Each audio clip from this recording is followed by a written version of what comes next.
Hello, everyone. Hi, everyone. And welcome to another episode of Millennial Movie Talk, episode 54. 51. Very nice, very nice. Almost had it. Thank you all for joining. This close. I'm Braden. I am Alex. I'm Michael still because I don't want to be Steph. Oh. I'm Steph because I'm happy being Steph. Yeah, Shouldn't good. That's it. Good work. Self-love. How is everyone this week? How are we doing? You know. Yeah. Bored still. Bored. Yeah. I saw my first person today. Oh, wow. How was that? That isn't a part of work or family, and that was Steph to go pick up my microphone. Nice. So we still 1.5 minutes away, and go cruise. Exchanged the microphone. Was it like a drug deal where you like put it on the ground and then walked away and they picked it up? And Almost. And I did a drive-by of the house. Obviously, you missed your target then. She's still here. Who says? Hey. My mum ran inside. She's like, I'm in my 90s. To the bolt inside. And I'm the notorious 90 killer, so I'm in the 90. Pop. I know. What about you? Yeah, nothing too much. Just doing a little bit of uni work here and there. Like, McCann and I were going for walks, trying to stay somewhat healthy, which is tough. So you're going outside when you're not meant to be. You're allowed to go on walks. Illegal. I will be reporting you to SAPO. Oh, no. Don't get the big SAPO involved. They reckon, am I right in thinking that they're going to start like looking at tracking us somehow? Maybe? I mean, they already do, don't they? The government. Okay, I was thinking it's going to be pretty hard for them to like be like, oh, we need you guys to install this tracking thing on our phones, pretending like they don't already have this tracking thing in our phone and they know everywhere we're going. Yeah.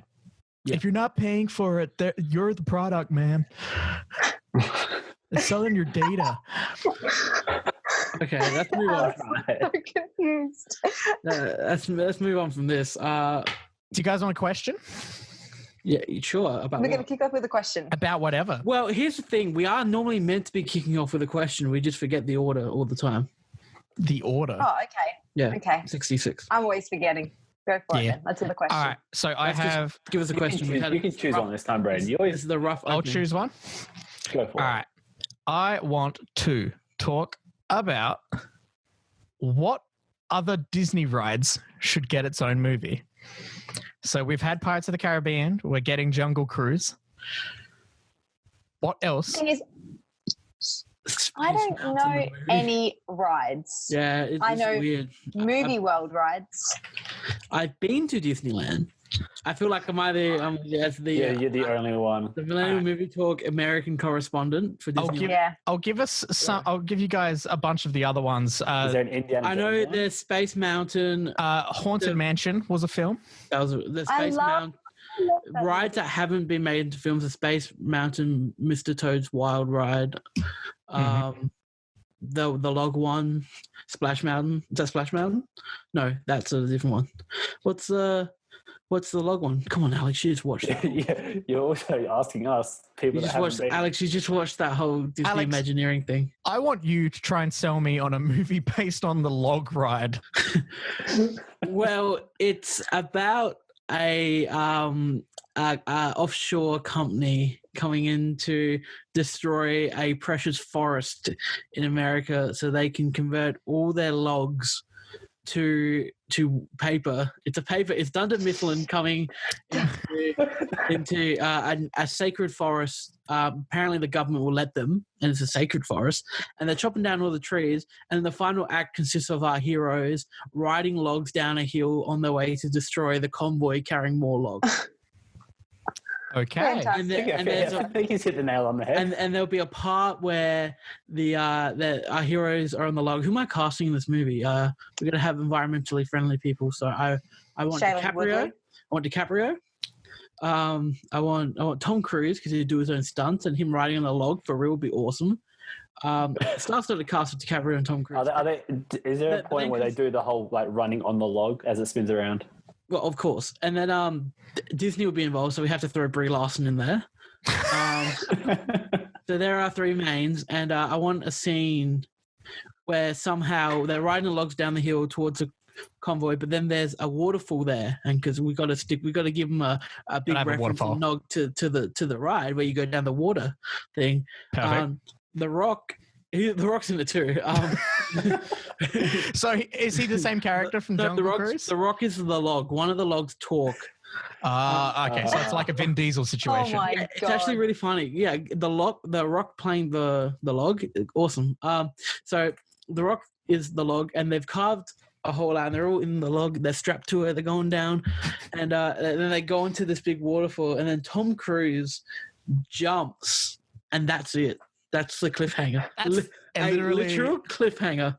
Oh, okay. And this is how we make more sequels. Is there an old wise person in this movie? Yes. Funny enough, played by Ty Sheridan, who's not old and not wise. So, Alex, you know what? Ride the movie. I'll give you that. That out of nowhere, that was good. That's pretty good. It was not good. I would not pay to see that movie. Actually, I would. Yes, I would. 100% would pay for DiCaprio, Tom. Could you think of any of a weirder combination than DiCaprio, Tom Cruise, The Rock, and Ty Sheridan and Brie Larson? Alex, do you want to make it a perfect movie for you? Throw Kevin Hart in there as well. Mark Wahlberg, Kevin Hart. Well, I feel like it's going to be one of those movies where Kevin Hart's going to play a animated squirrel. Okay. Because I think that's like Over the Hedge. Exactly. Okay. And then he's got a brother voiced by Steve Carell. Oh. Real Over the Hedge reference. I don't know. I can keep going with this if you want me to. I can throw in.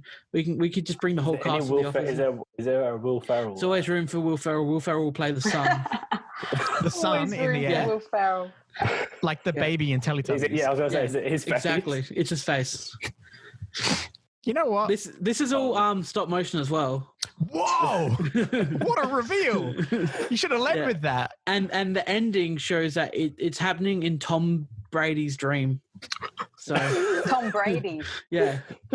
Is this happening like before a Super Bowl as well? Just no, this is after post Super Bowl.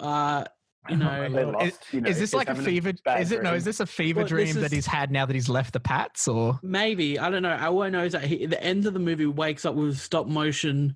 Tom Brady waking up to reveal that the whole world is stop motion, but then, and this is the kicker, Lady Gaga wakes up, and is she in bed with Bradley Cooper by chance? Yeah, of course. And then the whole world is just claymation. So this is a wild ride of a movie. Can we move on? This started with the log ride, the movie that turned into amazing Inception. Yep. All right, you guys. Any of you guys got other ideas as well? Or? No, I don't think I can top about that. Disneyland. All right, I don't know any of the rides. What about the teacup ride, the movie? Yeah. Well, if you it's a spin-off of Beauty and the Beast, and it's about a group of an offshore paper company destroying. Run by Dunder Mifflin. Destroying teacups. Oh my God, ridiculous. No, I was looking through the rides as I looked at this question. And I was like, I wonder what we could do. I have a pitch for Space Mountain if you want to hear it. Okay. Go for it. It's too dumb. It's about an offshore paper company. Jesus Christ, Alex. Stealing satellites to create a satellite mountain, but they will call it Space Mountain. It's like Iron Man, where the suit's not made of iron. It's made of like a different metal, but it's called Iron Man because it sounds better. It's actually Satellite Mountain, but they call it Space Mountain because it came from space. Okay. All right, and it stars Benedict Cumberbatch, Daniel Radcliffe. Oh, and coming out of retirement, what's his name? Oh, this really, not Jeff Goldblum. He's little Jeff Goldblum that was in Ghostbusters and Honey, I Shrunk the Kids. Rick Moranis coming out of retirement. Rick Moranis. Oh my God, to play the mountain. Is this also stop motion? No, this one is this is the flip book sketch look from Take On Me, the music video. Absolutely. Oh my God. All right. Trying to watch something like that for an hour. But then Eddie Murphy wakes up Oh no. Oh my god. Next to Tom Brady, because this is a cinematic universe. So, Okay, you're connecting their them. claymation. yeah, absolutely. Can we move on? We need to stop Alex here. This is enough. Bless. All right, Stop him. I wanted to present one that I was looking through, and it's the only one that I'm looking at where I'm like, that could be a movie. I don't know how they would make it work in this modern era, but I present to you The Whole of Presidents, The movie. starring Mark Wahlberg as every president. every president. It writes itself. Do you want this to be like an Eddie Murphy playing every single character type deal? Or? No, because that wouldn't work nowadays. No one would watch that. Yeah, Well, funny you're going to that. get Barack Obama playing Barack Obama. The same Eddie person Murphy plays playing- Barack Obama to play like George Washington or Is it more So what's more racist? Someone doing blackface or someone doing whiteface? Probably someone doing blackface. I feel like that's It's got more of a definitely stick. someone doing blackface, Alex. Just to let you know. No, but like, Hey, it's genuine question. say if Terrence Howard did whiteface for the Whole of Presidents movie. Yeah, it's not as bad as blackface, my dude. Yeah, no, I know that. But there's a lot. Never mind. Just move on. You guys want a different question? Yes. let's hear I it. do have a pitch for Mr. Toes Right. Move on. Wait, we do not. don't give him the time of day. It's about an offshore paper company. It's Van. Oh, Stupid. Onshore paper company this time. All right, you ready? no, it doesn't work on shore. All right. What light-hearted franchise would you like to see with a darker tone?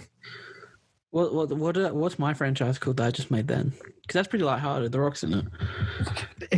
The Rock is I'm, in it. I'm going to shut the case on that. Yeah, I got to think let's- about franchises in general. What are some So a franchises? lighthearted franchise that would do better with a darker tone? Yeah. Schindler's List. Is that a franchise? Also not Boy in the lighthearted. strap pajamas. Boy in the strap pajamas if we're going on that track. Yeah, aren't they connected? I assume every World War II Germany movie is connected. Like Jojo Rabbit and Boy in the Striped Pajamas hang out. I mean, in the same universe. in a sense, they could. I mean, technically, yeah. Look, I'm not wrong. I'm rarely wrong. Alex, what how are would you, some franchises? Alex, how would you feel about a gritty Fast and Furious? No, because the other reason Fast and Furious is entertaining is because it's fun. Yeah. you And just You have- ridiculous. yeah. I would like a gritty Toy Story. Oh, damn. Ooh. Now Is that it would the be toys cool. trying to kill people? No, it's for the first movie. Instead of it goes full into like Woody trying to take out Buzz, and he hires a Florida shit hitman to try and take him out. He has a whole like almost drug overdose suicide thing when he comes to terms with the fact that he's not going to be Andy's favorite anymore. Yeah, maybe. absolutely. Oh. We Yeah. need Mental to create breakdown. we need to create a toy drug. A toy drug? Stuffing. Obviously, it's just stuffing. Stuff no, because stuffing's insides. You don't. That'd keep be like an people out. eating. Yeah, that's That'd cannibalism. be cannibalism. You shot your shot there, Michael. I tried. Toy drugs. Yeah, Drugs. yeah. Maybe they're just real drugs. Maybe they're just small doses. They're just rolling joints. I would watch Woody Shooting up heroin. spark up, toke up. Train spotting, but it's Toy Story. Yeah, and you get Ewan McGregor to play Woody. The same character. Yeah, yeah. That's my. I mean, that's my dumb answer. Do you want a real answer? Yeah, go for it. I don't know. Oh, okay. Well, I've have got a an real answer. Is it I've dumb got an or real? answer. It's real. It's real. Okay. I am going to present to you guys. What if there was a really like dark and gritty Harry Potter? I was thinking about that, but I mean, I thought about Harry Potter. Doesn't it get pretty they dark? get pretty dark in the last ones. That's the thing, though. But imagine if it was dark from the start. From like Prisoner of Azkaban onwards, I would say it gets Yeah. super gritty. That's like I mean, it's turning point, but- I push to say that Goblet of Fire is when it gets real, because Cedric dying was like everyone telling, it was the filmmakers telling us, and J.K. Rowling telling us this is real now. Yeah, like we're Consider- literally killing people. Cedric was the first big death. Mm. yeah. That's crazy. Movie 4 took to get a real death. Mm. No one died in 3 Yeah. that I can remember. No. I think I know this. Nah. Michael, you just watched 3. Anyone I die? did. No. Okay. Yeah, but I get what you mean. If we started it from the beginning as something super gritty, like, you know, Harry's never sort of I mean, are we by this idea of whimsy and the charm. Like it would be a case of like Harry comes from an abusive family, like not. I mean, I don't know about you, the but Dursley were pretty abusive. No, I'm talking like physical beatings. We don't know what happened behind closed doors. I mean, Uncle Vernon did toss Harry in that room pretty hard. Yeah. Anyway, are you saying, so is the question, what do we think would benefit from a darker thing, or what would be cool? I'm fine with either answer. I don't think Harry Potter would benefit from the first movies being darker. I think it would hinder. I like the slow transition to it. Yeah, and I think that it worked well for especially for they were movies. We were the perfect age group for Harry Potter because those movies aged when we aged. Yeah, they build up with you. I'm looking at my little DVD collection, and there's only one here that's really part of a franchise. And I thought, wouldn't it be? I don't know. I'm just like putting it out there. It's one of my favorite movies. I don't think it should change a thing. But what about like a really gritty Back to the Future trilogy? No. Ooh. I know you don't like it either, but just like if you think about it, if they added like some more seriousness to it, if they created like serious themes or like maybe like higher stakes or something. I don't know. Like I'm sorry. I kind of don't like this question. Not your fault, Braden, because you just chose a question that could get us talking, and it has. So you've done your job. But I don't know. It's kind of just assuming that we're trying to. I mean, when we think of franchises, we only think of good. Like we're choosing good ones right now. We've chosen Harry Potter, chosen Back to the Future. These are all ones where having a lighthearted thing worked. Exactly. So trying. Could you imagine Transformers being a bit darker? I would try to make Transformers a bit more lighthearted. Yeah, I was going to say that's the kind of thing where that one unfortunately does actually need to go more lighthearted. So we could turn the page onto bad franchises, but the problem with bad franchises are there's not a lot of them because bad movies are made to franchises. I don't know. This is kind of, it's a hard question. Like you could be like, oh, let's take the Dark Knight and make it a lot more lighthearted, and then you just get Batman and Robin. Yeah. Yeah. You could you imagine a James Bond being a lighthearted James Bond? No, being like darker and grittier. Well, they have, the latest ones have been. I'm talking about like classic James Bonds. Well, that's the thing. Now my response to this is that we have them, which are the new James Bonds. Yeah, that's fair. So yeah, I don't know. Generally, Frozen could be darker. That'd be interesting. Yeah, I'd pay that. Like that The Incredibles be cool if it was darker. Now, you throw it back to the OG episode where you your pitch for number 2. Your dark Incredibles 2. Disney are too scared to contact me to make that. Weak. The week. I mean, Star Wars. Nah. I mean, Star Wars is silly. It's meant to be silly. It's kind of the best part of it. But doesn't mean that's an excuse for the movie to be bad. Okay? Just because Star Wars is silly doesn't mean it can be a bad movie. Rehashing some old feelings. Yes. Anyway. I guess you could probably apply that rule to all of Disney. Like, I was thinking about Finding Nemo. That could probably be a little darker. I mean, it's about a father desperately trying to find his lost son. It's pretty dark. I know. And they're balancing the comedy out in it. I'm like, imagine if you just got rid of the comedy, made it a full adult film. But then what adult is just going to watch a serious film about a fish trying to find his son? Exactly. Like, you need to. An R-rated Finding Dory. I can't see my movies very well, so it's a bit hard for me to. Yeah. I can't see mine at all. I'm currently just looking through a list of bad sequels. How would everyone feel about Crocodile Dundee? Never seen one of them. What about Dark Stuart Little movies? Ooh. I think you got it, Michael. I think you got it. Because they're bad enough to change. There you go. Yeah, that's what you want. I don't know how that hit me in my head. I was thinking about Mighty Ducks a minute ago. Mighty Ducks. Oh, that could be all right. Oh, okay. My connection just went real bad then. Yeah, so, I was going to say, I thought you said something, but I caught the end of it. My internet connection is unstable. Like my. Oh no. But I seem to be back now.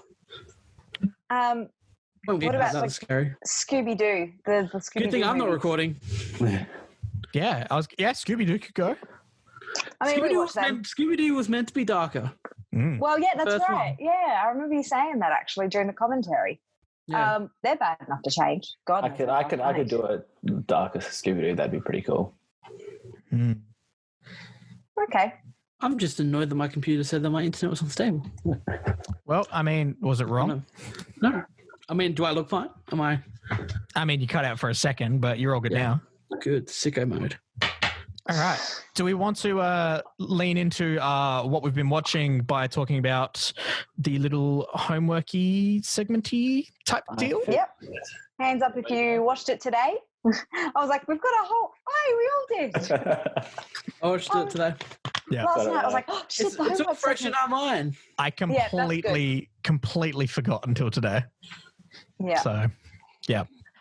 So yes, you watched it. For anyone who this is your first episode, good luck. I'm very confused if you've made it this far. Get out. We watched Snowpiercer. Now, this was the first English film from Bong Joon-ho. Yeah. Who we all know now from Parasite. Now, does anyone want to give a bit of a recap of the premise of the film? Scientists come up with like a chemical to drop like the world climate by a couple of degrees to try and combat climate change, and it goes real bad and they start an ice age, and then all that's left are people on a train. And you basically nailed it. Michael hit the nail on the head. That's it. I mean, obviously we have to do spoilers, so we will talk about what happens in the movie. Yeah, I did say to Alex earlier today, I have to retract something because on my TV, when it tells me Snowpiercer, it tells me like everyone who's involved with the movie, and usually it's the main actors. And last week I was like, oh yeah, Bong Joon-ho acts in this movie. He doesn't act in this movie. I take it back. He does not. He directed it. He did a very good job of directing it. Yeah, I want to, before we get into what I liked, what do we all, I mean, I don't know. Had any of us seen it before? Thank you. No. So yeah, I'd only heard about it from like the class that I was doing, where we ended up watching The Martian. Like the teachers started talking about Snowpiercer. Like that's the only thing I'd heard about. Nice. I heard a lot of people in our film class when it first came out talk about how fantastic it is. Yeah, I hadn't really heard much about it other than like general consensus of, it's quite interesting. It's really good. And the fact that it had Chris Evans in it, that's kind of all I really know about it. And it's got a pretty big cast. I didn't realize people kept popping up. Yeah. Surprising cast. Like, I was like, I know Chris Evans in it because he's on the poster and everything. Yeah. And Tilda Swinton was in it. I'm like, whoa. And then Ed Harris appeared in the end. I was like, whoa. Yeah. Yeah. Jamie Bell. Which one's Jamie Bell? Jamie Bell's his little second in charge. Oh, yes. No, my favorite appearance was from the chick who plays the drummer in Scott Pilgrim vs. the World. Yeah. Oh my God, I was not expecting her to pop up. She also happens to play the love interest in Goon. Oh, yes, she is. Who is she? She was the teacher. She was the teacher. Okay, that fucking scene. Octavia Spencer is in it too. I thought I sat on my TV remote and we changed to a different movie when the teaching scene came up. That's fair. It's such like it just shows so like bright in colors and everything. Yeah. It's like you've swapped the settings on your TV. So Michael nailed the premise, but to go into a bit more about the story, the story's about Chris Evans, who basically on this train, there's different, there's a hierarchy. Yeah, they're divided by class. Divided by class based on what ticket they had. So you had the first class and the economy and then the freeloaders, as they called them. And basically, as the train goes down, you get the lower class. And then so Chris Evans is a part of the class that are right on the tail end of the train. Yep. These people live in the slums. There's not good living conditions, but they get crammed fed, and everything. They get fed this Jello shit. Like protein bars. Great. Gross. Yeah. Before we do any like spoilers or anything, like I'm still going over this premise. Yeah, I just wanted to jump in and quickly say, like, I was like not sure of what tone to expect from this film. This felt way more like a graphic novel than I thought it was going to. Yeah. So it's actually, I believe Dan mentioned to me, who we'll talk about in a bit. It is based off a graphic novel. A French one. There you go. Yeah. Which is very interesting. Yes. So, and basically, it's about Chris Evans leading. I'm going to call it a revolution. For the people who live in the tail end to go and take over the whole train. Yes. Yeah. With the help of some directions and notes to start revolution. Overall, I thought the action scenes were the best part of the movie. I thought there's one with night vision goggles that I thought was awesome. It's just it's the part where like I guess it's not much of a when the fire and they start running through the dark. Yeah. Oh, you mean the start of the Olympics? Yeah. Yeah. That was excellent. I love that. That night vision sequence though. Yeah, that was very well directed. And I thought those were the best parts of the movie. The action scenes were fucking incredible. Yeah, they were absurd. I just thought the movie went a little long in the end. Yeah, I would agree with that. Did. I found myself looking at the time to see how long was left. Yeah. And I thought it was when they got to more of the nightclub area of the train at the end. I thought, all right, we can get a move on. Yeah. Like I understand we're exploring these different areas. Then when that guy that they seemingly defeat earlier, he comes back at the end. Yeah. I was like, that's a little weird. Pulls a full machete out of his side. Yeah. I liked the way that they balanced the comedy in it as well, because I thought it was a really serious film. And then, like, I find Tilda Swinton's character had a lot of, like, comedic... She was my favourite character. She was funny. She's such a defined character in it, in that everything about her has this quirky, like, but put off, like, way. Yeah, I thought she was very interesting. I thought her performance was really good. I really liked Mr. Kim from Parasite in it. Sang, I can't remember his name. It's saying something. What do you think? Even how they like celebrated New Year's in the middle of the fight when they were all driving. Like, I was like, I did not expect that. That was kind of scary. I mean, I like all the stuff that I really enjoyed as well was the little things about the world. Like the fact that they know it's a new year because they pass a certain point. It's like they go over that big bridge and that's sort of exactly. I liked that. I liked that there was a drug. Yep. I definitely felt like the world building stuff was like the part that I was definitely most interested in. I loved the how they showed you how they punished that guy when they put his arm outside. Put the shoe in his head. Which got me thinking, though, because I think the part of it, and it could be a plot hole, but I think I fixed it in my mind when I'm talking about it right now, the whole ending of the film, spoilers, sorry, we're here. That guy's name was Steve Park. Nice. Was when they said, it's 7 minutes before his arm completely freezes and we can smash it off. And then at the end, they talk about how everything's warming up a bit and they go in and walk outside. I thought, but early in the movie, but then I was thinking they did put stuff on his arm. And also they were moving really quickly. They were moving it was night time as well. That's a lot of factors. There's the little factors, but like in the grand scheme of things, yeah. Overall, it's the kind of film like you do have to suspend some disbelief. Like if you wanted to get realism on it, it'd be like, how does the track work? But I think it's really like it's an interesting film in terms of like the discussion, like the thought provocation of it all. Like it really kind of makes you think, like, if I was rich, that's the thing. If I was rich living at the front of a train, like it's like I would be fine where I am. Like I wouldn't, if I was Milford, for instance, it's like you can't blame these people for doing bad things. If you think about it, like they're on a train at the end of the world, like there are going to have to be these sort of divisions. There isn't enough for everyone to go around. So it sort of raises those questions. Obviously, if I was at the tail end of the train, I'd want to be starting a revolution.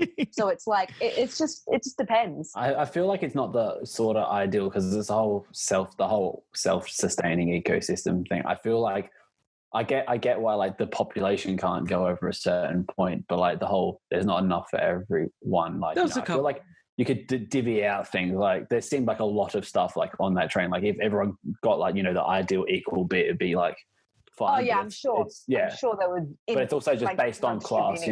Everyone gets what they pay for, I guess.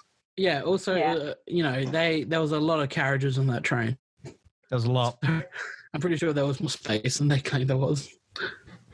Overall, there's a couple of twists and turns I thought were kind of cool. But I was going to say twists I really liked until the final conversations.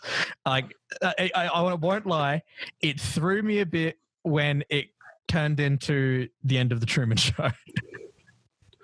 When Ed Harris came. Yeah, it threw me for such a loop. I was like, oh, okay, now all I can think about is the Truman Show, but I'll try and put that past me. No, I was prepared for it because I was like, they haven't shown a picture of this guy all movie. He's going to be someone at least recognizable. Yeah. So I was prepared for him to be someone I recognized, and it was Ed Harris. I was like, okay, that guy's in everything. Yeah. So I thought that was fine. I thought the twist where it turns out, the fuck's the other guy's name? It's like Gilliam. I thought Gilliam was a bad guy as well, and he was orchestrating, directing this revolution to cut down population size. Yeah. I thought that was interesting. I also would have liked if they left it open-ended, so you're like, is Ed Harris telling the truth? They confirmed it was because they had the phone. So yeah. What did you guys think about the ending? Do you think like the very final scene gave you glimmers of hope? Because when I saw the train crash, I thought they're all dead. They're Dunsky. And then when the girl woke up and she had the little boy with her, I was like, I don't know if this movie wants me, as I walk out into the ice, I don't know if the movie wanted me to feel like, oh, these two are going to make it. They're going to rebuild the world, because I didn't get that. They showed the polar bear, so they basically showed that things could survive out there. Yeah, I think it's just the hope things can survive. Also, that actually survive. That polar bear is definitely going to kill them. That polar bear. That polar bear is going to look. That polar bear is going to murder those.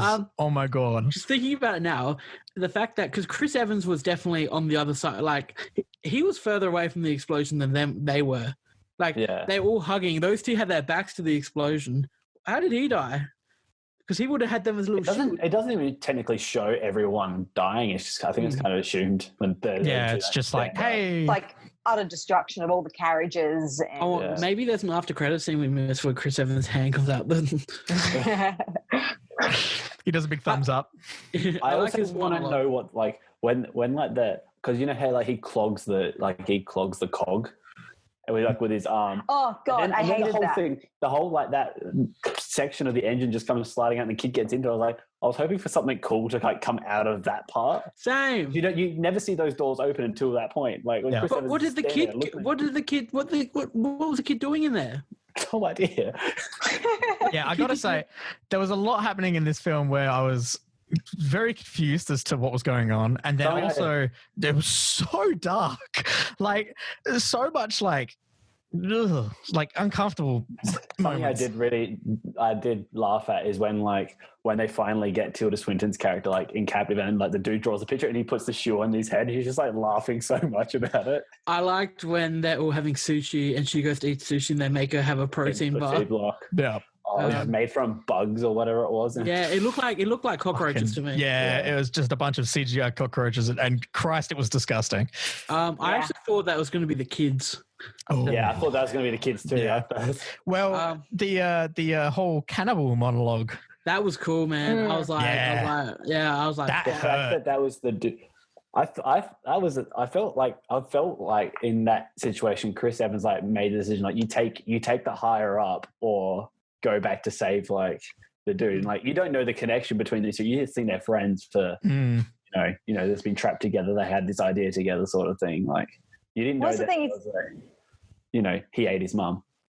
Well, that's it. Like that's the thing. It makes you think because that's the protagonist. That's who we're reading for the entire movie, and then it comes out because he says at the beginning, he goes, "Oh, he's not who I think I'm not who he thinks I am." And then Gillian's like, "None of us really are usually."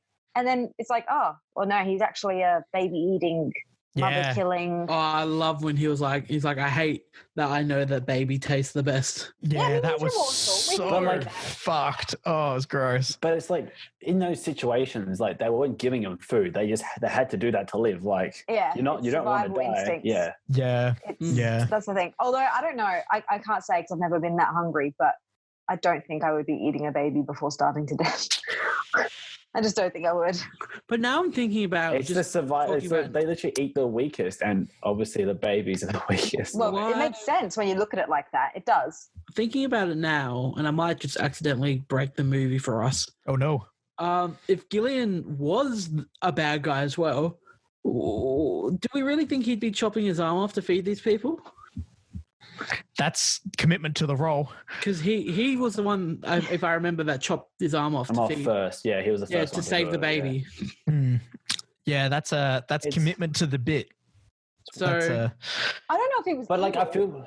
I don't think he was evil. I think it was just that they were partners in running, that they needed to make sure that everything was going on both ends. It was going to turn into chaos, them eating each other. Harris does say like the head and the tail need to work together. So it's like they were just kind of, in the opposite part sections, kind of just making things run just the way they need to be. Because it, like they say, it's like a closed ecological system. It needs to run perfectly and be able to self-sustain itself. And if there's too many things, you're going to run out of stuff. 'Tis the snake eating its own tail. Yeah. I did think overall the movie was pretty good. Yeah. Oh no, I definitely enjoyed it. I give it 3.5. Yeah, that's what I gave it. I dropped it a 4.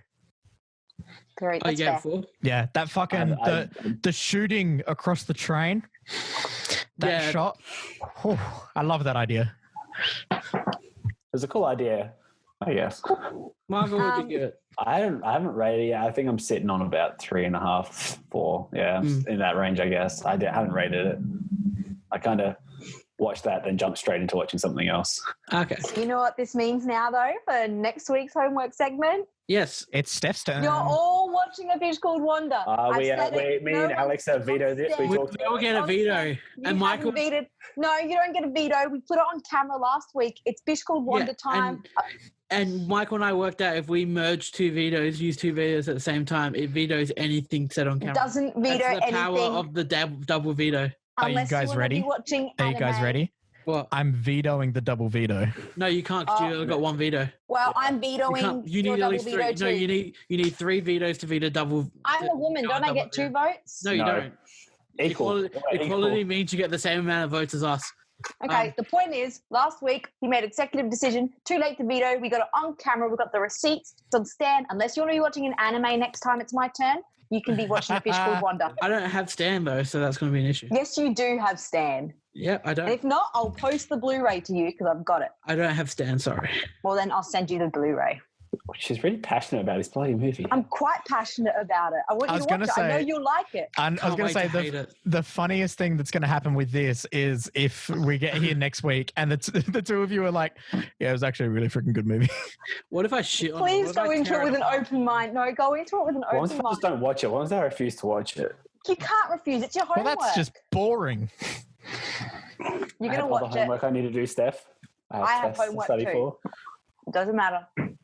Next week, we're all going to join in for our discussion. Next week, A Fish Called Wanda. We got to tell our guest to maybe watch it as well. Yeah, that would be good. He's old enough; he would have seen it. You reckon? Maybe. We are talking about the same man, right? Like this, he watches some really dumb shit. Well, then Steph's gone. Then him and I will. I moved my desk. Oh, bless. Yes, I watch some really dumb shit as well. I'm going to use this moment to mention that, next week we're going to have my good friend from the other podcast I work on, Dan McGuinness, owner of Greenlight Comics here in Adelaide, SA, and one of the co-hosts over on Hack the Dino. If you didn't listen a few weeks ago, Alex did tell him to come on the show. Yes. So he finally heard it, and he's like, "Yep, I'm coming on." Cool. I did my job. Yeah. Perfect. Now, what else y'all been watching? I came out swinging this week. Oh, good, because I didn't. I had to make up from last week. Perfect. I'm going to make up for it next week too. So cool. No, you won't, Brad. I watched a couple of weird things. I did not watch anything this week other than Snowpiercer today.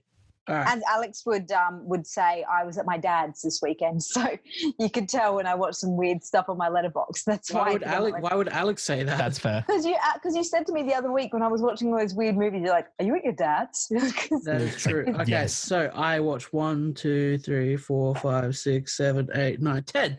Tell me what the 6th one was.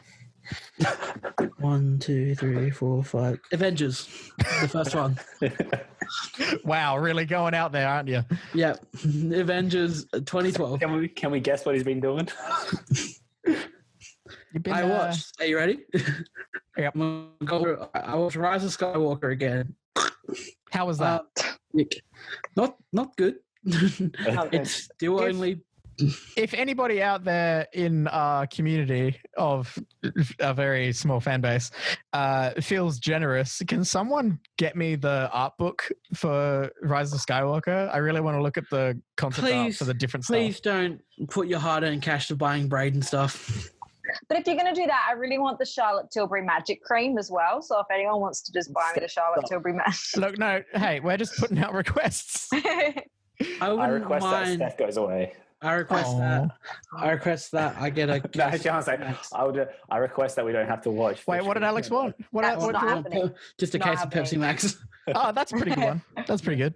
I'm not greedy like you two. Oh. All right. I watched so Rise of Skywalker. That's still sitting at a 2-star rating. Wow. I watched Iron Man. Then I watched Iron Man 2. Then I watched Thor. Then I watched Captain America: The First Avenger. You lost me again. Steph. What are you doing? Then I am knocking everything everywhere. And then I watched Iron Man 3. And then I watched 1917. Wow, that really broke it up. And then I watched Thor: The Dark World. Oh, you finally got through it? Yeah, I finally did it. And then I watched Snowpiercer. Ah, yeah. Okay. Very nice. Okay. Anything majorly different that caught your eye watching him this time, or no? No different? Don't get him started. He'll be here for a while. They're still pretty good, except for Thor. Pretty good. Thor 2 is not good. Bless. How was 1917 again? Better than Rise of Skywalker. Did you watch it on 4K? Yes. No, I bought the 4K and I decided, I'm just going to put in the Blu-ray because the 4K might not look as good as the Blu-ray. Yes, I watched the 4K. Sarcasm. I get it. Yes, I watched it just because I wanted to see that night scene. Oh, yeah. That would have looked good. It was pretty. Yeah. Very nice. Oh, okay, cool. I actually watched more than I thought as well. What'd you get into this week, Steph? So I watched Life of Brian. I watched Pulp Fiction. I watched Dolphin Tale, which I hadn't seen before. But can I just say, that movie made me cry. It is such a heartwarming... What doesn't make you cry? That's a good point. Did you cry in Snowpiercer when Jamie Bell died? I didn't cry in Snowpiercer, Did you cry when Octavia Spencer died? No, but I would have cried. If I was going to cry any of those moments, it would have been Jamie Bell. I didn't. So I didn't cry in Snowpiercer. But do you guys know what Dolphin Tale is about? A story centered on the friendship between a boy and a dolphin whose tail was lost in a crab trap. It's really sad. And then there's a sequel. It's about a literal dolphin without a tail. Yeah, and they make a little prosthetic tail for him. And okay, that's pretty cute then. Based on a true story. Anyway, so then I watched Jojo Rabbit. Because I showed it to my dad. Oh, I did watch Jojo Rabbit again. Yeah. Well. I forgot. I watched Scooby-Doo. Because it was on TV, so it was at my dad's. I watched The Man from Snowy River because that was on TV and I was at my dad's. And my dad likes these old Australian movies. And he's like, there's lots of hunks in it stuff. I couldn't really find any hunks. But Kirk Douglas is in it. I think they blew the entire money on Kirk Douglas because he plays two people and they're brothers. That checks out. Then I watched The Parent Trap. And I watched... I know why you watched Parent Trap, because that was on TV Saturday night. It was on TV Saturday night. Yep. I watched. Have you seen the running theme of things on TV?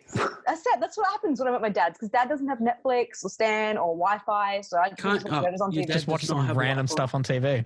Dad doesn't have Wi-Fi. If I want to watch something on Netflix, I'll plug the cable of the internet into my laptop, then the HDMI into his TV, and we'll do it like that. Right. Yes. Then so Stepford Wives with Nicole Kidman and Christopher Walken. That movie is bigger than I remember, but it's not very good. Finally, The Gentleman and Snowpiercer. I'm got half an hour left of The Gentleman to watch. Nice. So good. Nice. So good. I am probably going to make that one of the films that I watched this week. So, The Gentleman. The Gentleman. The Gentleman. Oh. It's fantastic. Yeah, Michael, because Braden didn't watch anything. So, all right. So, continuing with making my sister watch Harry Potter, we watched 2 and 3. Hey, Nice. Very nice. which one's her favorite so far? 3 is her favorite so far. Good. Can you imagine if she said 2 was her favorite so far? 2's not bad. You know what? Anyone could be like, hey, this is, except for Half-Blood Prince. If anyone says, like, oh, this is my favorite Harry Potter movie, I'm just like, that's justified. They're all great. But obviously, number 3 is the best. Yeah, no, she had a bit of she had a bit of trouble trying to get through 2 just because how long it was. 2 is long. And them big spider boys. Number she 2 also was didn't like the always. spiders. Oh, yeah, Number 2 was my favorite for the longest time because it was the one that I never got to watch. I had 1 and 3 both on video, and number 2 Why or didn't you have DVD or 2? whatever. I don't know why I didn't have 2, so I never got to watch it. 2 is my most watched because I have 2 on VHS still. Well, see, I never got to watch it, so I always was like, that's the one I never see. I love it, and it's got Dobby in it, and it's got like Basilisk. So Maybe your parents didn't want you to see Dobby. maybe. Dobby's pretty Maybe. scary. Anyway, Number 3 gave me nightmares, so honestly, the one that I hear a lot of people love, and I absolutely get why people love it, is Goblet of Fire. A lot of people love it. Yeah, see, that's one of my favorite. 3 is probably my favorite, but I really do like Goblet of Fire. I feel like Goblet of Fire might be the coolest one because it's I think it was a is. tournament. I think that's the whole thing of the it. coolest thing about it. The entire premise of the Triwizard Tournament is such a good world building thing for what they created was already a very interesting world. And then they went, hey, what if we just casually drop that there's all these other schools and that they actually all get together and have one big competition? Also, Exactly. it's perfectly placed too. It's halfway through the franchise and they throw in this really cool idea of like a tournament. Like it breaks up. Yes, it does pretty much. It's the catalyst for Voldemort coming back as well. But it breaks up the usual we get through the school year. And we said It's a break from routine because you could say that the first 3 feel formulaic. They're doing their stuff. And then this, I was gonna say, we said it earlier that this one, because Cedric dies, this one kind of sets off the darker tone halfway through. Exactly. And Victor Crumb. I always refer to Goblet of Fire as the puberty of because they get all the hair. They get all the hair. Well, because with 3, it's all right, cool. You're getting into a little bit of darker stuff, but you're still they're still sort of rambunctious little kids figuring it out. And then in 4, people get moody and they get murked too. They get there's all the action stuff that happens and then it ends on a really dark note. The opening and plus the opening of that movie could be really scary with all the Death Eaters. I think they are just walking around the tribal tournament. No, the Quidditch World Cup.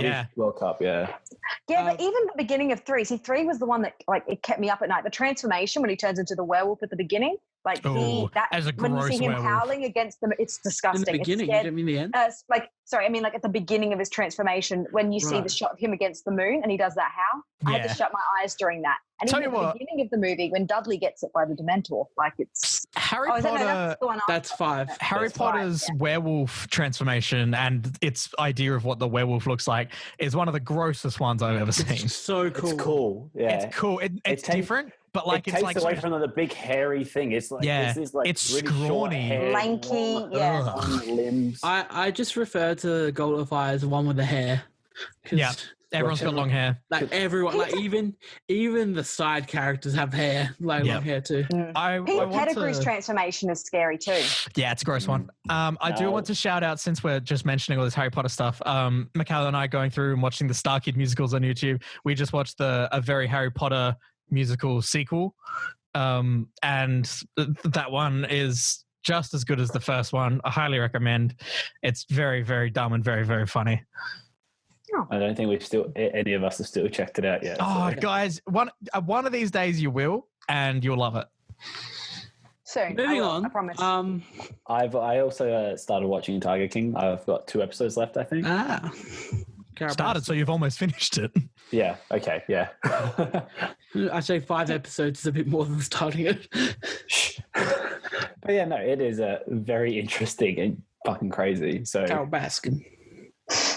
That's about all I have to say till I finish it, when I can actually talk about it all. Anything else? Nice. Conversation.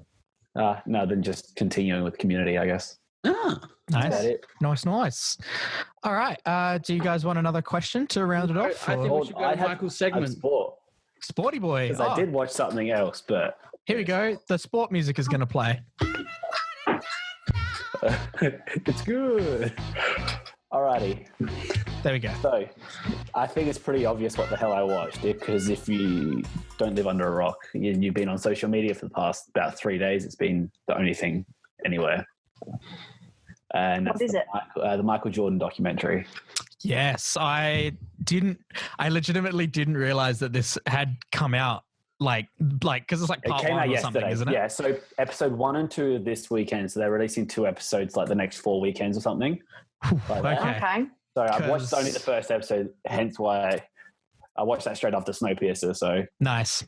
That would have broken it up quite a bit. It's real interesting because they start with it at the end of the 96, 97 when they win their 5th championship. And then they start talking about like the leading up to the 97, 98 season because, it was very uncertain whether Phil Jackson was coming back.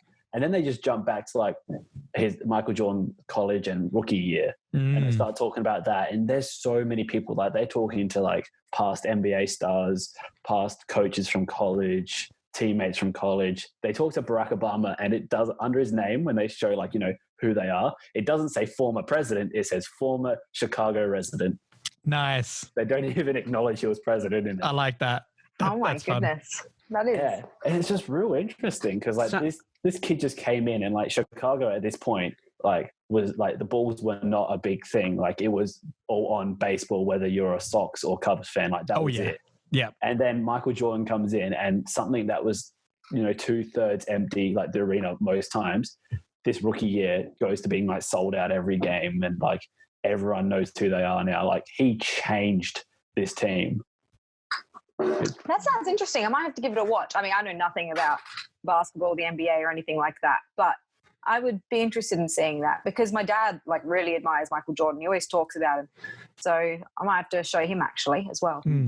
Yeah, I do definitely need to check this out. When the trailer dropped, was it earlier this year? They announced it, and then at the end, it's like this is a series. This isn't like one documentary. One off, yeah. And I freaked out, and then it was only yesterday when I actually saw a bunch of pages posting about it. I was like, oh shit! I hadn't even realized that it had dropped yet. So it's on Netflix for us. Okay, good. I'm fairly sure it's like ESPN in America, like showing it, but it's on Netflix. Like the first 2 episodes are out now. I'm very excited to watch the second one. Perfect.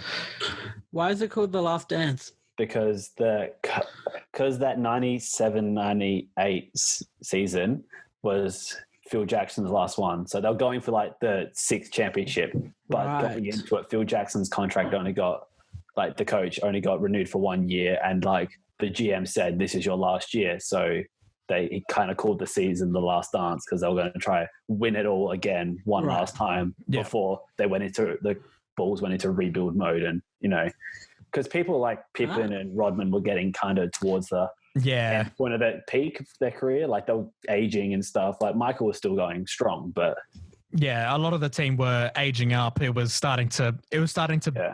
becoming the end of that absolute like monstrous couple years where they were just demolishing. No one knew what was going to happen with that season. Like no one knew if Phil Jackson was going to be re-signed, if Michael Jordan was going to stay, if they were going to keep Pippen and stuff. So Well, I can't wait until the episode where they delve deep into Space Jam and his baseball career. His baseball career? I'm very excited to see like the later parts of his career because I reckon that's where all the controversy is going to start coming. Yeah, I was going to say from watching the trailer and like hearing, like having read his biography like years ago, like I'm really keen to see how much like footage and how much stuff they have from those really tense like arguments and like everyone just at each other's throats. Like it'll be really interesting. No, but like because one of the parts they're talking about is like, you know, because Chicago used to be known as the traveling cocaine circus, like the Bulls. That was something that a name they were given by media, I guess. Yeah. And like they, you know, so Michael's talking about it, and it's like there was one time, you know, they're in the hotel. I think this is like the I can't remember where it was. And he you know, he's walking around the hotel trying to find his roommates and, you know, his teammates. He finally finds them all, and, you know, they're all in this one hotel room with strippers, cocaine, weed, and all that sort of shit. And he just literally backs out, and he was known for his being by himself, you know, quiet, just kind of rocked up to training. His work, went home, like drink, drugs, and so yeah, Right. it's very interesting. Yeah. Yeah, that sounds interesting. All right, good. Well, yeah, I'm sure now that we know that it's actually out and we know that it's for us here in Australia just on Netflix, I'm sure quite literally all of us are probably going to jump on that. Yeah, Alex, ooh, you're not a big, I'm convinced. you're not a big MJ head. Go to back finish and the watch Space Jam. MCU. Go to finish the MCU. Go back and watch Space Jam. No, Why not? it was only okay. Oh man. It's definitely a nostalgia-driven film, and I didn't have the nostalgia for it. That's fair. All right. Well, Alex, were you going to say something? No, I'm waiting for you. Oh, okay. Well, with that, with talks of this is my shit segue. With talks of a possible sequel to Space Jam coming up, I posed the question to you guys: what sequels overshadowed their original? Meet the Fockers. Oh, yes. Love it. Never seen Correct. it. Love it. They're so good. Meet the Fockers is dope. Meet the Fockers is awesome. It's Meet the Parents absurdly is good. funny too. Meet the Parents is funny, but Meet the Fockers. Meet the Parents Beat is a better made movie. Meet Yeah. the Fockers is funnier. Is that the one? Is Ben Stiller in that? Yes. Yeah, because I remember always seeing the Gaylord covers. Focker. I've never seen them. Is it De Niro as well? Yeah. De Niro, Owen Wilson. De Niro's the father-in-law. And then in Meet the Fockers, you've got Dustin Hoffman and Barbara Streisand. God damn. I Those feel are these good are movies movies. I really need to see now. Was the third one any good? Little No. Fuckers? No, Oh my god, it no. was so bad. So bad? Oh god. Meet the Parents, Little Fuckers. That's what it is. That's what it's Yeah. called. Yikes. I'd say Shrek 2 is a better. Shrek movie 2 than is Shrek better. 1. Oh, that's good. That is the correct answer. What about Toy Story 2? It doesn't outshadow it, but Toy Story Story 2 is the best. Toy Story 2 is a better film. Yeah. Yeah. If we're going off of original trilogy, Empire Strikes Back. Yep. Mhm. Yep. No, that definitely steals the thunder of the entire experience of A New Hope back then. Attack of the Clones as well. No, I'm joking. So, Revenge of the Sith. I guess, well, I mean, it is a sequel in a sense. What else? I mean, nothing beat Iron Man 1, really. What, you didn't love Iron Man 2 more than Iron Man 1? Iron Man 2 is fun as shit, but it's not good. Oh, what about Winter Soldier? that was literally the one I was about to bring up. Winter Soldier, Yeah. you could throw in the Avengers film, Infinity War and Endgame, better than the first Avengers. Yeah. Oh yeah. What, you didn't like Age of Ultron? No. Yeah, I do like Age of Ultron, but I don't think it's better than. I think it's the worst Avengers film. But then you could even say like Ragnarok. I think Ragnarok's better than Thor. No, I thought The Dark World. So how many sittings did it take you to watch? Three sittings, and I watched it. Oh. Oof. It's dull. That is Harry Potter and the Prisoner of rough. Azkaban, because we were on it before. Yeah. Yep, that's true. That's good. I'm trying to move away from like just big franchises. Yeah. What about Same. I'm looking. Oh, did Steph just drop out entirely? Nah, I'm here. Oh, okay. All good. I'm back. My battery. It was telling me that my battery was low. Oh, bless. I was going to say, I thought I'd have a look and see what the general audience out there in the real world think. And one that I want to check out at some point, but I still have not seen, the Paddington films. Apparently, Yeah, Paddington 2 is really good. Paddington 2 is better. Yeah. I've never seen them either, Yeah. Braden. So Yeah. But I've heard so much about them. I've heard they're really good. yeah. I've heard Alex say they're good. Like I reckon Alex is the only person I really like heard stuff about it from. Mm. What else do we have here? Whew. How do people? Well, DreamWorks have a tendency just to make better sequels. How to Train Your anyway. Dragon 2 is better than How to Train Your Dragon 1. Yeah. There you go. I guess you could say X-Men 2. Oh yes, I would agree with that. There's some other ones. Shit. Dark Knight. Yeah. Oh, Yeah. not for me. Yeah. Dark Knight overshadows Begins by I like far. that. I like Batman Begins more though. So, Yeah.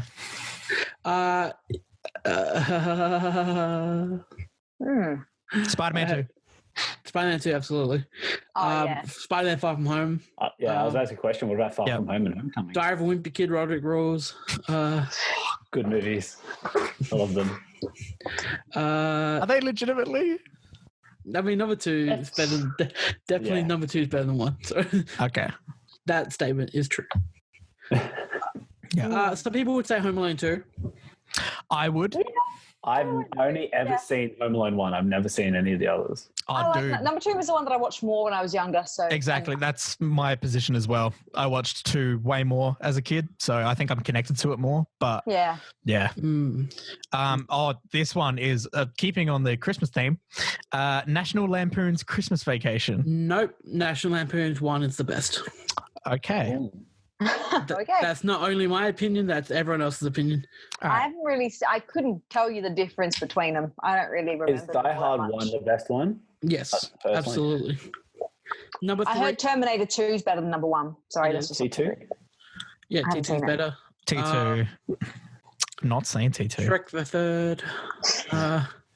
Lion King 1.5. Forever After. Lion King 1.5 is correct though. Shout out to Lion King 2. It doesn't overshadow 1, but it's a very good sequel. Some people would argue Back to the Future 2 is better than 1. I think. Yeah, but I wouldn't. I wouldn't either. Okay. I like 1. I like 1 the best. Here's the thing though. I think it overshadowed it in the general public opinion. Because I think when people think of Back to the Future, they're not thinking about Back to the Future 1. They're thinking about hoverboards and all the crazy fancy future the stuff. The shoes and stuff, Yeah. When you say Back to the Future, the first thing the general population would think of is hoverboards, those shoes, and everything else from 2. It must be because of the publicity. Like Back to the Future 1 was really great, and it's like everyone's looking forward to the sequel, so that everyone goes out to watch the sequel, and that's what becomes the norm. Yeah, you've hit the nail on the head there. What else is very good? I'm just scrolling through. I mean, some people like Clerks 2 better than Clerks 1. I don't. Someone else talk. I can't really think of anything else. I'm trying to look at my DVDs again, but I don't have many franchises here. Catching Fire is better than The Hunger Games. The Hunger Games. Twilight. What about Twilight's? High School Musical 2. Yes. How did that not come to my head? How did you guys not think of that? I did. Well, it took you a while though. All right, Alex, here's one for you. What about Mamma Mia? Yeah, absolutely. 2's better. 2's better? Yeah. No, that's not a question. I still remember that. Night before making me watch the first one. Yeah, right. Not you. No, yeah, I thought when you talk about when you made me watch it. It's a great movie. I had some other movies. The Santa Claus 2, you can argue.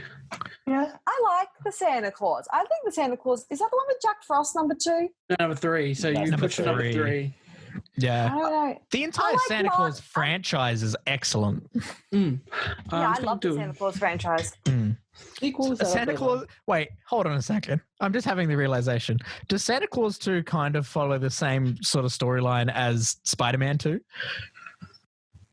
I don't remember what happens in that 2. Like him, sort of losing his, his I guess powers and stuff? 2's him having to find Mrs. Claus, isn't it? Yeah, you gotta get busy. Aliens is better than Alien. Ooh. I know some people would disagree, but some people would disagree. Batman Returns. And you loved Batman Returns. Batman Returns is better than Batman. Oh my God, yeah. Honestly, shout out to our commentary track that we did because I had so much fun recording that with you. Holy shit. Please go and check that out on our Patreon. I think it might be one of the free, or I think Batman 1 might be free and you can support us and get the returns. But, oh my God, so good. Coming back to something else we talked about earlier this episode, some people say that Scooby-Doo 2 is better than number 1. Yes, and I definitely watched it more. I watched number 1 more. Me too. I was way more excited for 2. I remember when I really like 2 though. The hype for 2, man. Oh, the monsters were so good. Mission Impossible Fallout. The flashback scene. Yeah, the Fallout you've said is amazing. Is the best Mission Impossible. Logan. Mad Max Fury Road. Oh, yeah. Dawn of the Planet of the Apes. Oh, it's better than Rise. Did I see? I think I've only seen Rise. Yeah, actually, you know what? No, I would agree with that. Well, it's better than the new Planet of the Apes, not the one with Mark Wahlberg, but then the one after that with James Franco. So, is the first one of that franchise called? What's that one called? Right. So there's Rise, Dawn, then War. All right, I do like the ones after that. I don't like the one where they're all in the cages. I like that one's awesome though. All of them are really good. Yeah, they're all good, but I mean, like in terms of preference, I prefer once they're all out in the forest and Caesar's doing his thing. And I guess you could say Superman 2. I'd say is better than Superman 1. Yeah, I've seen some people talking about that. A shout out to a trilogy that I plan on going through and watching just for a bit of goofy fun. Blade 2. I've never seen Blade. I've never seen him. I have them on my list at the moment. I've borrowed the DVDs from my pa, and I'm going to watch them because I want to know more about Blade before we get further into the MCU. So I'm going to check them out and I'll report back. Okay, thank you. He's doing us a service. Someone else is saying Blade Runner. Alex, what would you say? 2049 is better. Yeah, second Blade Runner is better. Oh God, no! We still got some sequels coming out this year that might be better. Venom 2. I mean, hey, it has every right that it could possibly be better. Yep. I don't think Deadpool 2 is better than Deadpool 1. No, Deadpool 1 was better. Definitely. Deadpool 1. I reckon the first Kingsman's better than Golden Circle. Absolutely. Much better. Yeah, absolutely. I mean, Golden Circle's still pretty good, but like it's really enjoyable, but movie it. Definitely Secret Service is better. Oh, here we go. I'm going to throw this one out there. Cars 3. Yep. Not better than Cars 1, though. I still need to watch that. I really enjoyed Cars 3. I'm just off topic. Welcome. Basically, what do you guys prefer to watch? I know Braden can't really comment on this because he's only seen one of these films. I'm still behind the car, by the way. I'll turn off. Dunkirk or 1917? Oh. Dunkirk. Oh God, no! I have to go 1917. I've only seen 1917 the once, but I feel like I would enjoy watching that again. This is tricky because I love all of the actors in Dunkirk. I love them, and I watched that movie more than I've seen 1917. And when I watched it in the cinema, that was like harrowing to me. Like it like shook me up. I had to shut my eyes a bit. I didn't have that with 1917. It's very different. I had that with 1917. 1917 like is still a harrowing movie and it's tense, but like Dunkirk, I guess it's the noises, the bombings. With 1917, I guess you guys knew that it was a one shot, and when I went to see it, no one knew it was a one shot. Yeah, actually, well, that's fair. So that's true. Yeah. I honestly forgot it was a one shot until you said that. God, I don't. I'm not sure. It's actually technically two shots. Well, I think I'd rather watch Dunkirk. I think I'm going to call it and say Dunkirk. Because I want to watch that again. I'd be 1917. Dunkirk, you know, the thing that I don't like about Dunkirk, and maybe I just don't like Nolan, but that's silly because I like Nolan. I like Nolan's other stuff. Like I like The Prestige. Don't like Interstellar. I have spoken to someone saying that I will give Interstellar another chance. Ooh. So I'm willing to. Does that mean Does that mean a certain someone's going to go back and watch Wall-E and Up again? No, those are dead to me. Only with time. Only in good time, Braden. Yeah. Let me get through baby steps. Let me watch Interstellar in 4K first. I love Interstellar. I love it. Anyway, the thing that annoys me about Dunkirk is that I don't get how it being non-linear adds to the story. Okay. Yeah, look. Yeah, you're right. But like, even setting that aside, it doesn't bother me. I get how it. I guess I get how it works. Like they're trying to display like just the different amount of time these people were like the whole thing for them is based over, but it's more confusing. Yeah. But see, the thing is, I think what I like about Dunkirk, as much as like what I love about 1917 being all one shot, sort of is also the reason why I prefer Dunkirk, because I get to follow a bunch of different stories. I get to see like Jack Lowden up in the sky. I get to see George down in the little boat. I get to see Harry Styles. I get to see all of the different stories. And I think that sort of interests me a bit more. I think what I like about 1917, I mean, this goes along with the one shot, is that from the moment it opens until it does cut to black for the first time, that's all in real time. Yeah.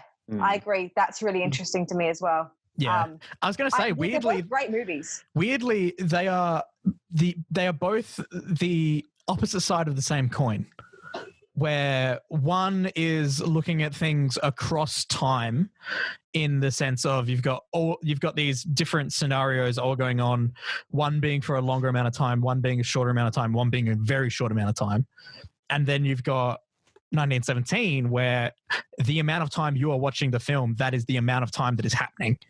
I mean, I'm going to say this. I think they're both very high up. If Dunkirk is, if not 5 out of 5, 4.5, 4.75 out of 5. 1917 is 5 out of 5 for me. But I both love them. 5 out of 5. Like, they're incredible. Yeah, I agree. They're both 5 out of 5 for me. I think, like I said, I guess I also just have a preference for World War II, like films.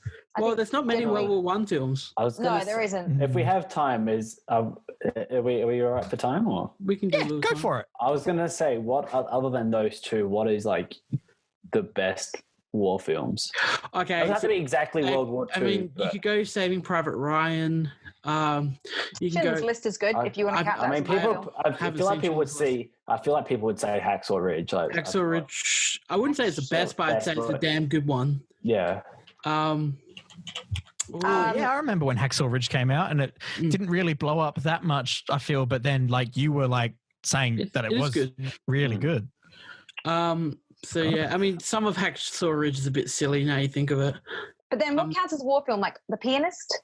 Is The Pianist a war film? You can't say that.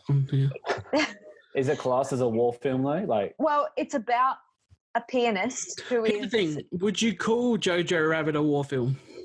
Nah. I guess that's I wouldn't. That's my line. Weird. I don't know, because like. Would you call it's just the setting of it. It's just the setting. Like, I wouldn't call Schindler's List a war film. I wouldn't call Boy in Striped Pajamas a war film.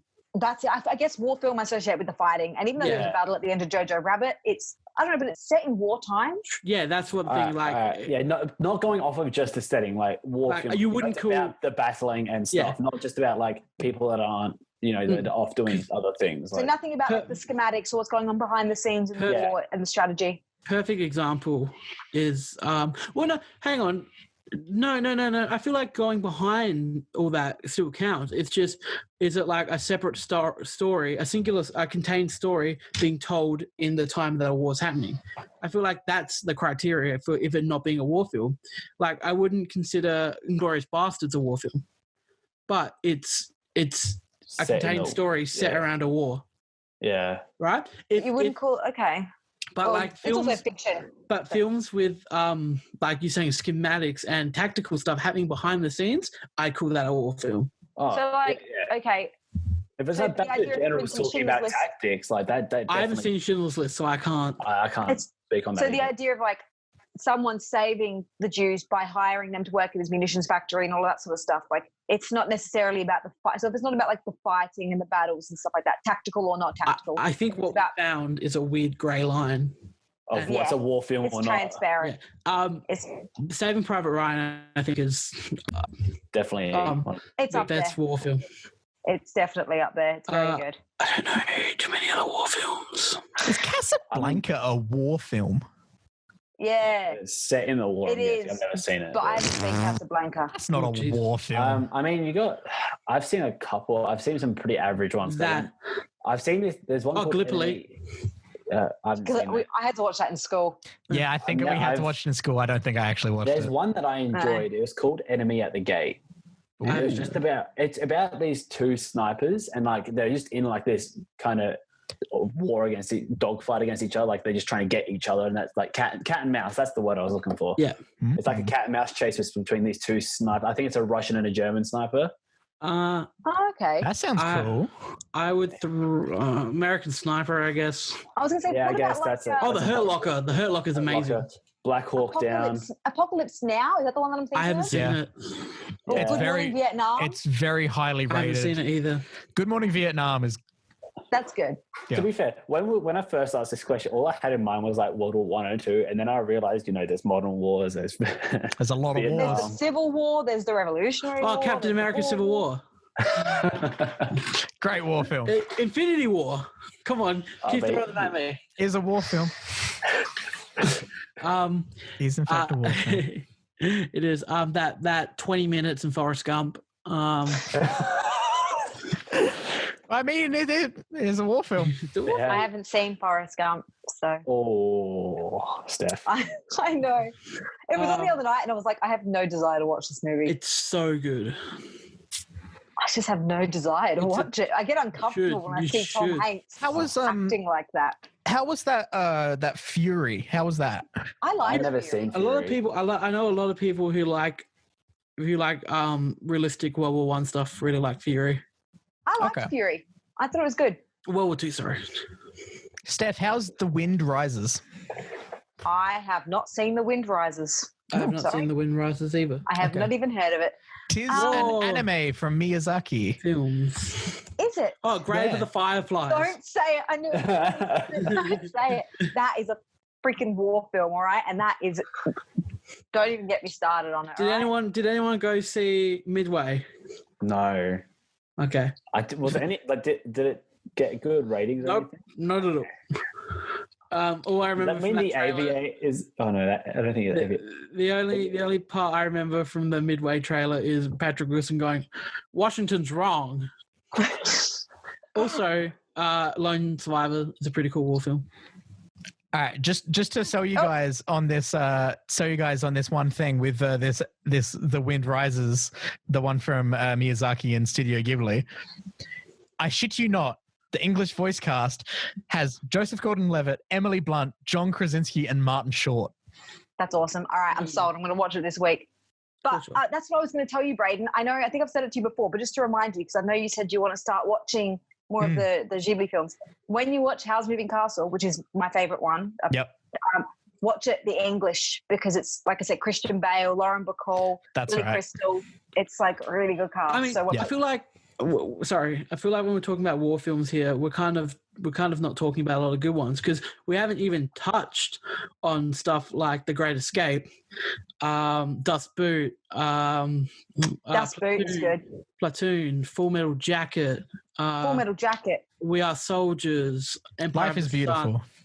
I completely forgot about Life is Beautiful. See, there are so many, and there are so many foreign war films, especially that, like, obviously they're all involved in it, so they all have their story. Valkyrie. I haven't seen Valkyrie, but yeah. Braveheart. Now, I don't know if you saw me cut out again, but that was because I've got 10% battery, just to let everyone know. Okay, well, cool. I feel like we're done. I reckon we should wrap it up there. I think we are done there. So, as always, thank you, everyone, for joining us. It's a long one. There's been a long one, I think. I don't know. There's no timer on Zoom, so... I think it's been a while. I feel like it's been a long one. I think we're pushing 115. I wouldn't be surprised. Now, if you want to catch more of us, you can check out our YouTube channel. You can follow us on whatever thing you're listening to us on, whether that be YouTube, whether that be a podcast service of your choice, be it Spotify or SoundCloud or iTunes. You can check us out on Instagram and Facebook. Everything is just at Millennial Movie Talk. And you can find us there on our Instagram as well. You can find our individual Instagrams and stuff. That's generally where you can find out more about us. Alex, anything else you want to add to the end there? No. Perfect. Michael? No. Get ready for Daniel McGinnis next week. Dan McGinnis from Hack the Dino. Go and check out Hack the Dino. You'll see Dan's face plastered all over everything. Rhino. And if you're interested in video games, check it out. And with that, as always, I'm Braden. I'm Alex. I'm Michael. And I'm Steph. And we are out of here.